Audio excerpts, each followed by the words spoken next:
Getup Srinu ఆ పేరు తలుచుకోగానే జబర్దస్త్లో రకరకాల గెటప్లు, రకరకాల హావభావాలు, రకరకాల గొంతులు, యాస మార్చి నటిస్తూ నవ్విస్తూ ఉండే నటుడు మన కళ్ల ముందు కనపడతాడు. ఈ తరం యువ కామెడీ నటుల్లో నాకు ఇష్టమైన నటుడు గెటప్ శ్రీను. ఇప్పుడు తన హీరోగా వస్తున్న సినిమా రాజు యాదవ్. ట్రైలర్ చూశాను. ఏదో కొత్తదనం తప్పకుండా ఉంటుంది అనే చూసిన నాకు బాగుందనిపించింది. శ్రీను చూపించిన అభినయం మనల్ని నవ్విస్తుంది, కవ్విస్తుంది, వినోదపరుస్తుంది. శ్రీను చూస్తుంటే నాకు ఆ గతంలో ఒక కామెడీ హీరో ఉండేవారు. ఆయన పేరు చలం. చలం గారిని ఆ రోజుల్లో ఆంధ్ర దిలీప్ కుమార్ అనేవారు.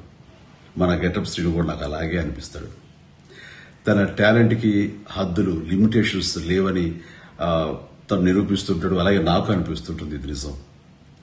ఈ మే 24న రిలీజ్ కాబోయే రాజు యాదవ్ ఈ సినిమా మీ మెప్పు పొందుతుందని, తాను హీరోగా మీ మన్ననలు అందుకుంటాడని నేను ఆశిస్తున్నాను. ఈ సందర్భంగా నిర్మాతలకి, దర్శకుడు కృష్ణమాచారికి, యూనిట్ అందరికీ నా అభినందనలు, శుభాకాంక్షలు. Srinu, all the very best. God bless.